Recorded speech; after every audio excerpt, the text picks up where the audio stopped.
We're going to make some Christmas ornaments, and I'm going to start with Sculpey Souffle. This is the turnip color, and I really love it. And for this first ornament, I want to show you how to start with a nice smooth surface, and then we'll sculpt some fun stuff onto it.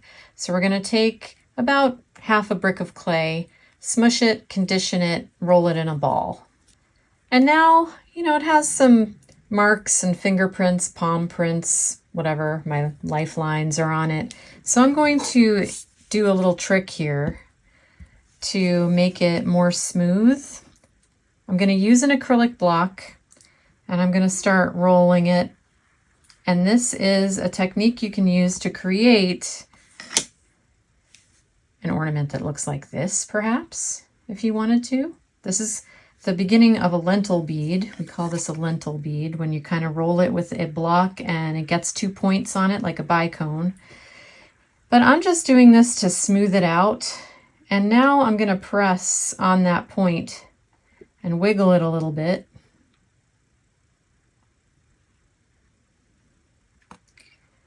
And more or less have a flattened circle. I'm going to show you the difference here. This tile has a little bit of a sheen to it. It's not exactly a bright glossy glaze, but this is not the one I would use. This one has no sheen. This is a matte tile. It's got a little stuff on it, but that's okay. I'm going to put this right here in the middle, and I'm going to continue to just kind of burnish this, maybe press it a little flatter if it's not as flat as I want, which it's just not there yet, almost.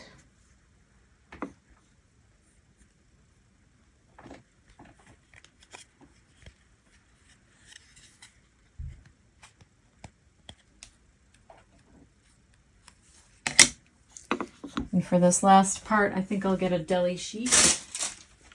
That looks like this, to really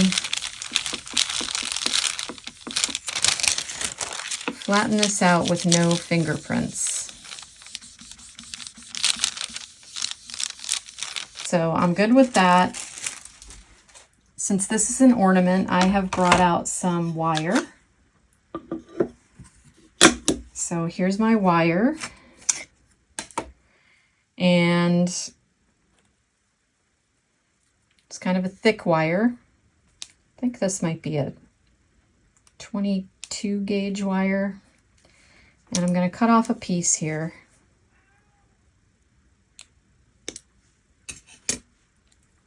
And make a loop.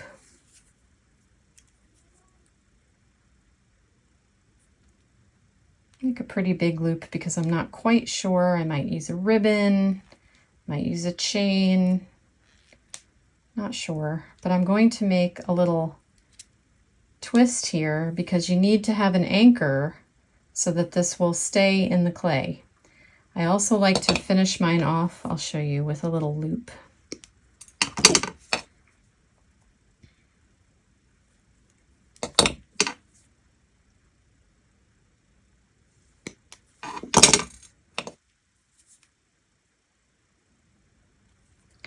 So there's kind of like a hook that's going into the clay, and it's really going to get it stuck inside of there.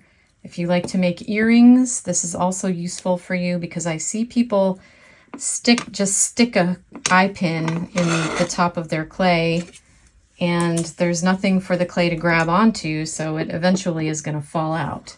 So make some kind of little hook or loop or something to get it to get in there. And then we're going to push this into the clay.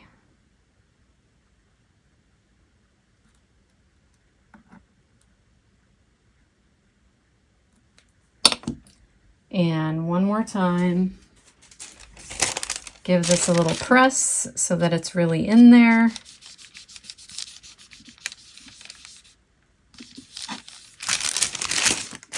Burnish it.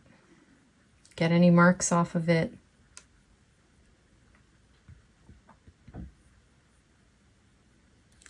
if you did want to put marks or a texture or something on it, now is the time.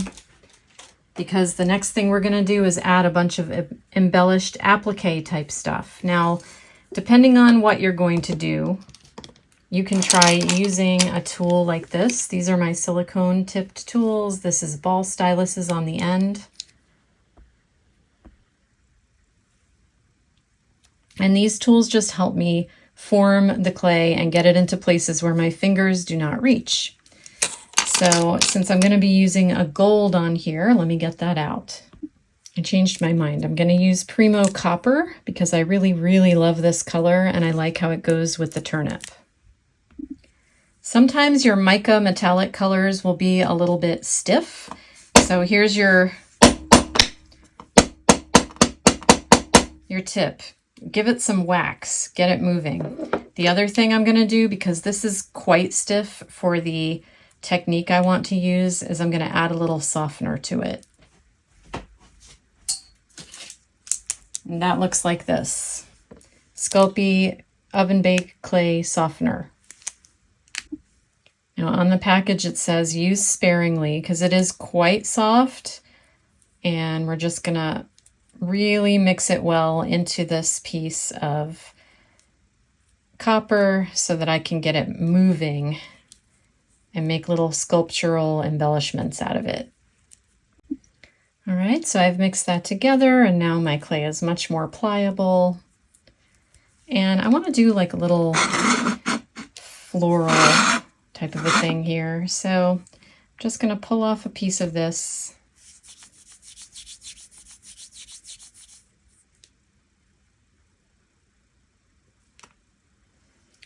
And I'm not going to be too precious. I'm just going to freeform some stuff before I put it in the oven, because when it comes out, then I'm going to do some cool stuff with my silicone texture things, because on soft clay, you need to be gentle, right? I'm just going to lay this on and start creating a kind of pattern. But on hard clay, after it's baked, I can really press on this and do some different things.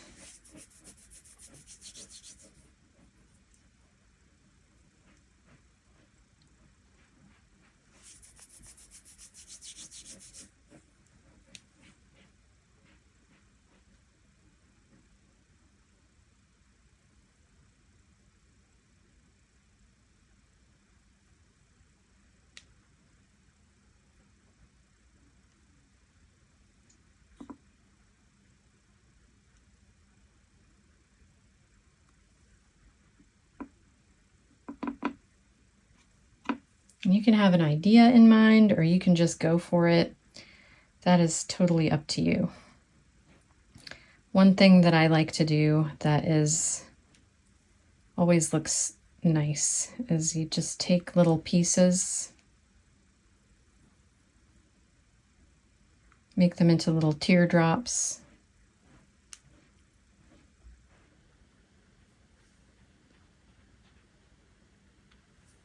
This is pretty easy. Just take little bits, make little pointed teardrops. I'm going to make 5 so that it's like a star. And then get a tool that has a pointed tip.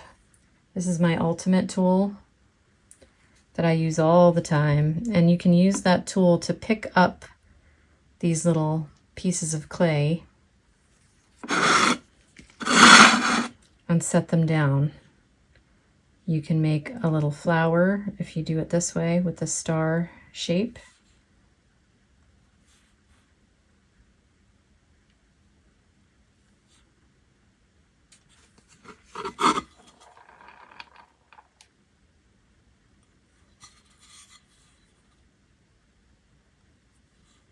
And it really helps because trying to get my fingers to do this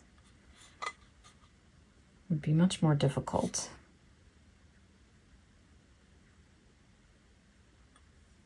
Right, so there's the beginning. Now I'm going to bake this. This is a little thick. Oh, look at a little piece of kitty hair. It's thick, so I'm going to go ahead and make sure I bake that for a whole hour because it's definitely bigger than a 1/4 inch. and I want it to bake all the way through. And all of that shine that you're seeing, that's because I burnished it to make everything kind of flat. And look at that, I got a little fingerprint on there. But after it's baked, this souffle clay is going to be very matte. So you'll see when I come back. Before we go to the oven, I just couldn't help myself. I had to add a couple little extra swooshes and just show you with my fingers here how we work the clay to really get it into these swoopy shapes. So I like to make sure that on the end it comes to a point, and in the middle it's thicker, and on the other end usually it comes to a point as well. And then you can kind of stretch and pull the same way you might reduce a cane to create even longer, thinner elements. And it really takes a lot less clay than you think. So if it was too long, you could just pinch off the end, close it back up again into that point, and continue to stretch your piece. Right? Because here I want to kind of go inside this and come back around.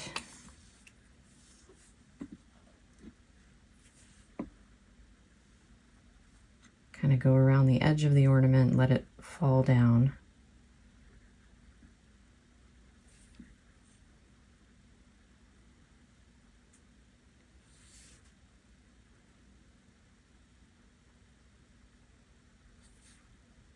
Right, so later on I'll put a flower in here.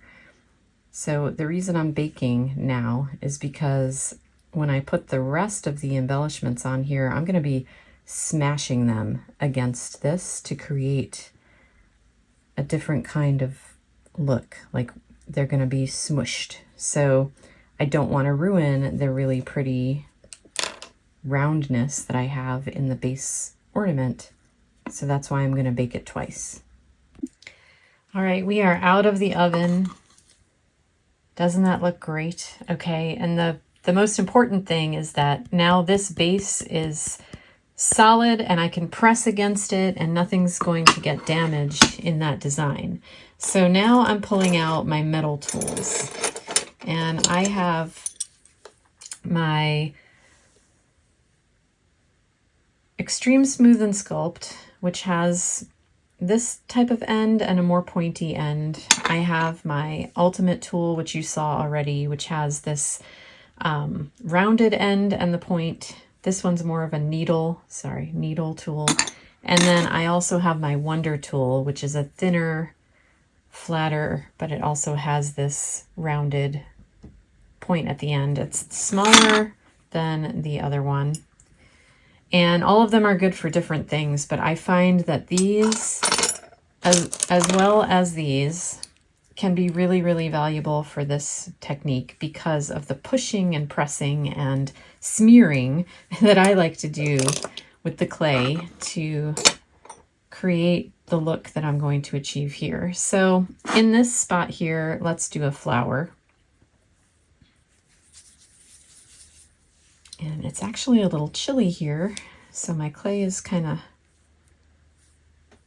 not as soft as I want it to be. I'm going to warm it up, and I'm going to make some little elongated, not as little as the ones we had before, maybe about that size. And as I roll them, I'll start rolling them to the outside of my palm, rolling them around in a bigger circle will make them more droplet shaped. And then I'm going to kind of flatten one end. And look, it's still too big. So the amount of clay that you need to use is so small. All right, let's go a little bit less than that. And I'm going to go ahead and press this on. I'm going to pop that off of the tile now so that I can just work with it. So I'm going to press it on, and then I'm going to grab a tool, see which tool I want, maybe this cup-shaped tool, and I'm going to press and drag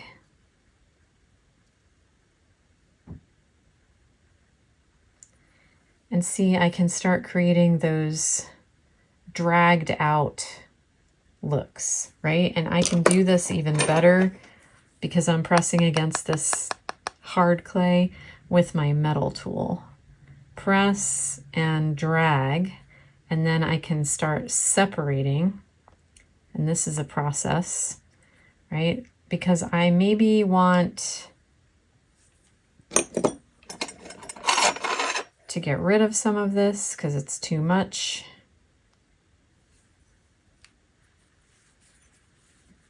And fix how that looks because I don't want to see the smear on the clay like that. Get rid of it. And press and drag. This is all too much clay. I'm going to take away a lot of it.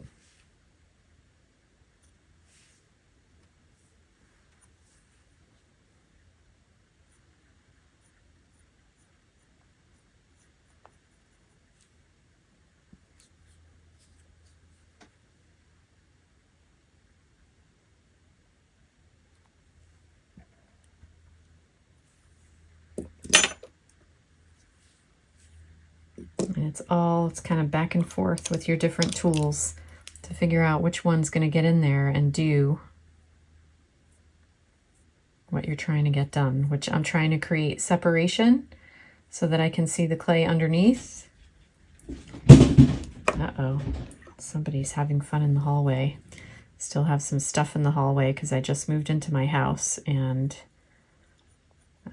it's not completely cleaned up yet. And we have, you know, kitties and dogs out there who are having a grand old time. So I'm just gonna get rid of some of this because it was just way too much. And I'm just gonna keep doing that until I get the right size petal. Then I'll know how much clay I need for the other ones. And it's gonna really be better to have some tools to do this with because there's no way I could do this with my fingers. Just no way. So this is really all about pressing this down onto the base, creating the shape that you want, taking away what you don't want, and then refining it with your tools. And you can use these silicone tools to scrub the clay off of the base because you want to see that pretty color that we chose. And to push the clay and make sure there are no ratty edges. If you need to get your reading glasses out, which I probably will do in a minute because it's very close work and I want to make sure it's perfect before it bakes the second time. So there's one little swoop, and I'm going to do, instead of making a whole flower that goes all the way around, we're just going to do like 3 of those. So I just need the smallest amount of clay. It's just really not a lot. So your clay will go really far in a project like this.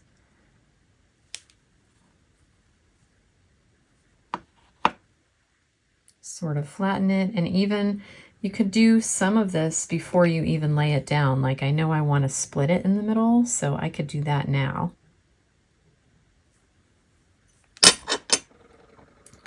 Before I even lay it on the base piece. And if the only metal tools you have are the end of your stylus like this, then use them. It's so funny how you might think that it's not a lot of clay, and then you realize that it really is so much more than you need, and you just keep taking it away. Patience is a virtue if you want to make something like this, because it's a lot of just back and forth, little detail work. Smoothing out the fingerprints, because I used my finger to press it down, so now there's a little fingerprint there. Coming back and noticing where this one had a little bit of clay sticking out the edge, smoothing it down. Deciding if I want all that clay or if I want to try to push it or pull it and smear it a little further out. I think I do. Right, so just fixing that centerpiece and bringing this out more, fixing what's happening over here and cleaning up the base layer. And then maybe on this side, since I have so much clay there, I'm just going to do a kind of little teardrop in this extra space right here.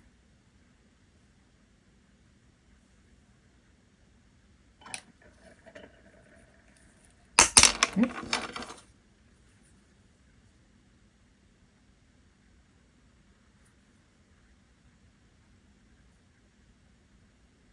This is a very free-flowing design. Just put things down and don't worry too much. And then design it until you feel like you're done. Now I've got a little extra space, so let's do some dots. Dots are always a fun thing to fill in space. Just make little pieces of clay.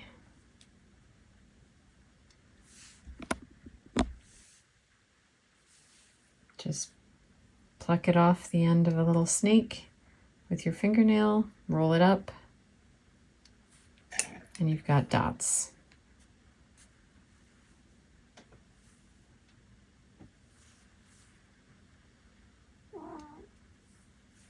And then we'll take one of these ball styluses, maybe this one, and we'll grab one of these dots, just pick it up off your surface with your stylus and stick it in the spot. My clays don't want to behave because it's cold, and like I said, this clay is a little harder than I wish it was. So what do we have for the rescue? We have Sculpey bakeable adhesive. So I'm just gonna put a little dot of this on my surface to use for when I have a piece of clay that won't stick. Don't need much, so I'm just gonna do that.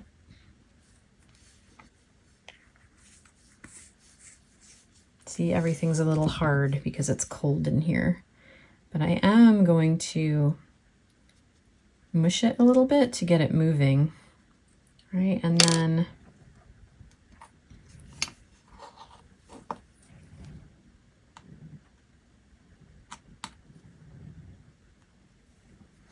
when I grab my little dot of clay now, it's very fine work. It should stick down to that. Yeah, that's better. All right, and then let's put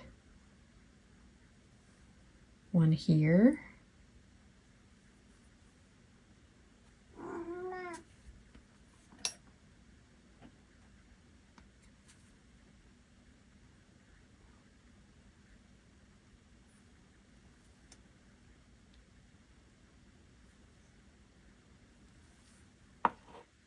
Notice I'm using my metal tool to pick up a little dot of glue and put it down where I want the dot. And that is just because, excuse me, it's the easiest way for me because everything's cold.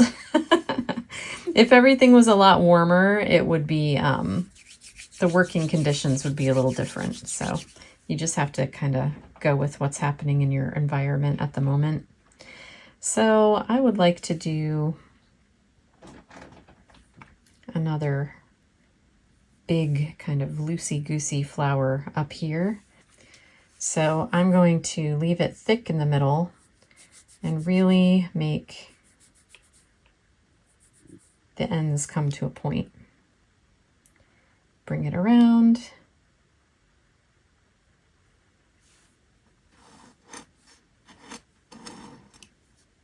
Grab a little glue.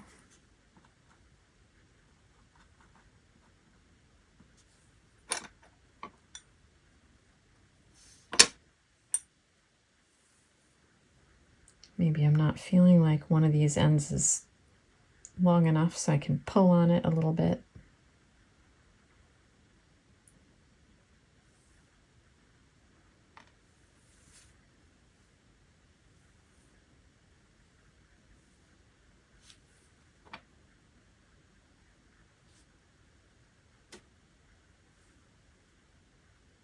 I'm going to use less clay because I can't stress enough how little clay you need. This goes for the same thing when you're doing something like a fairy door, or you want to sculpt a little fairy or a gnome. You always need less clay for little figures and things than you think you do.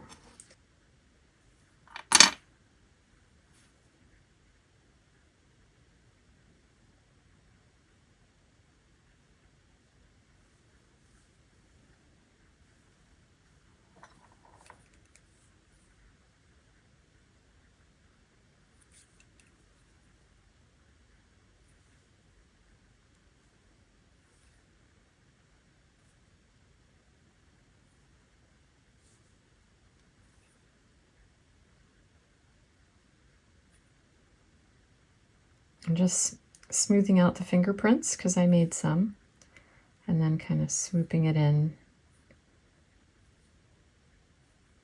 to the shape that I want.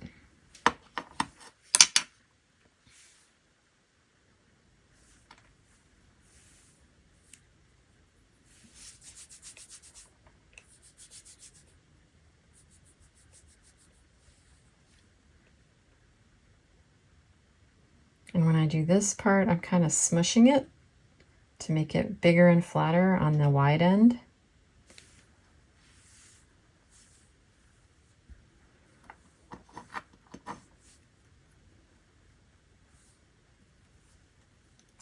And I'm trying so hard to use my tool here to mix up a little bit of the glue just to get it moving so that I can lay it down in the spot where I want to stick my petal here.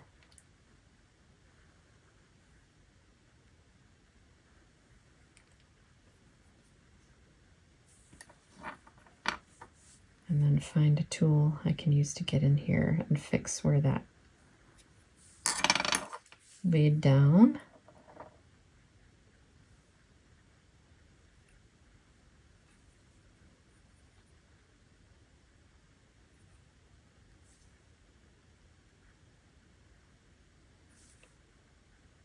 I don't want them touching.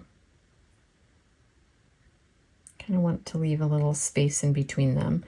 And then if you see any glue poking out, you can use your stylus tool like before to kind of push it in and hide it. And then we'll do one more petal on this flower, and then the rest is just going to be filled in with like little dots and things, little dots and teardrops.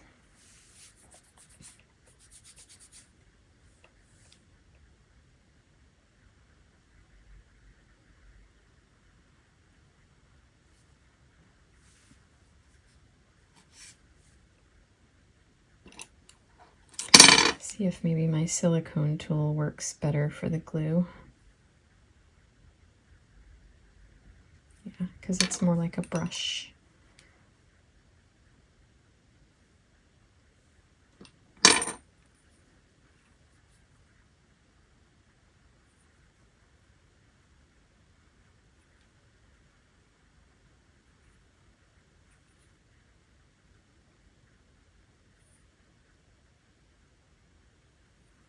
Okay, so there we have a little flower.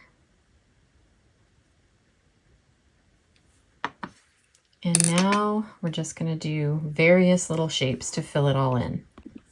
All right, now we're going to try making a flower in a different way. So we're going to take a little ball, and I'm going to dip the bottom of it in glue, just like that, and put it over here,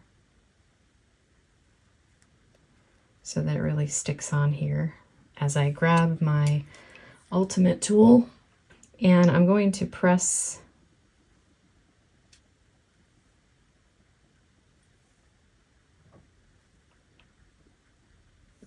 a flower shape like that.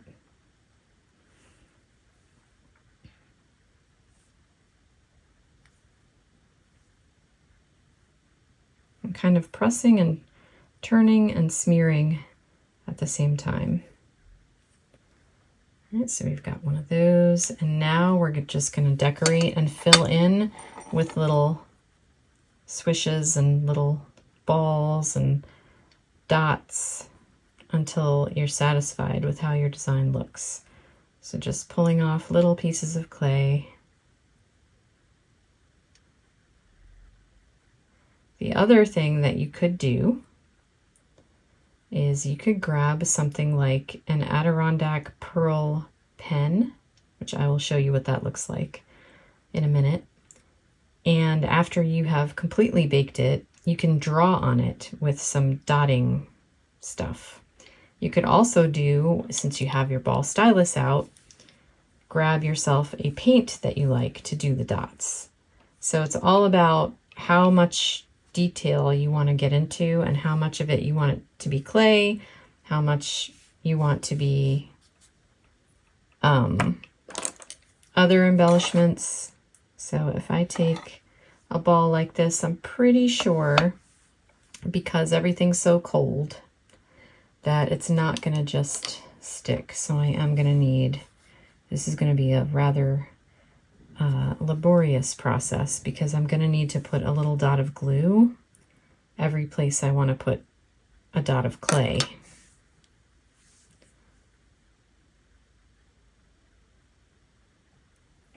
To ensure that it sticks. And that, like I said, is just because of all the conditions here. The clay that I picked, even though I put some Sculpey softener in it, it's still just not super soft. So if you want to do this process, you probably want to make sure that your embellishment clay is really, really soft. It'll help it stick better to the hard base after you bake it that first time. And I can tell you this process would be really difficult had I chosen not to bake the base layer. You can see how much I'm handling it and manipulating it and pressing on it and stuff, and it would just be really hard to do if I hadn't pre-baked it. But then you have to troubleshoot this issue of wanting your little beads and things to stick, and then maybe your environmental conditions aren't perfect for that, where it just doesn't want to because the clay is too cold to be sticky. So much fun. Okay, I'm feeling like this little flower needs a center, so I'm going to press some extra clay on there.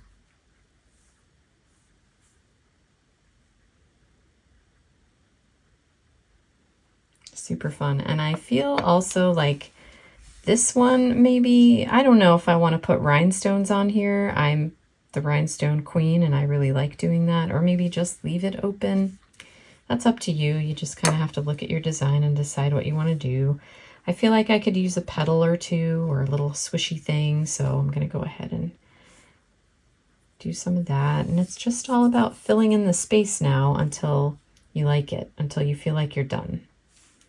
So I'm feeling like up here in the top could use a kind of swishy thing.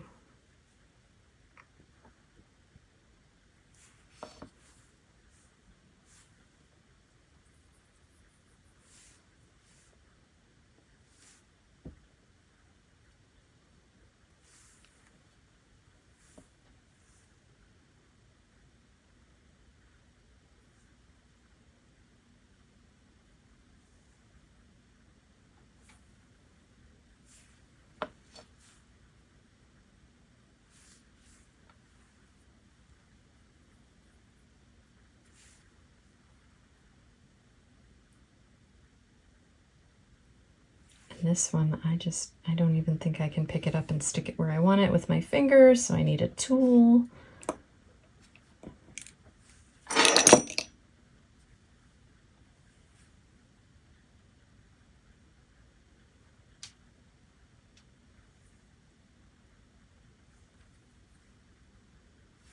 And even though I made a little divot in it, I can smooth it out with my finger.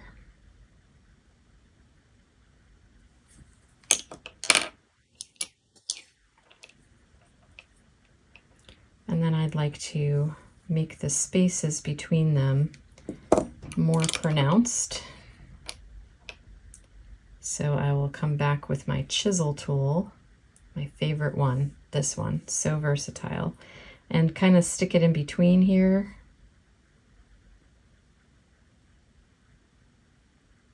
To create more definition between these little petal shapes.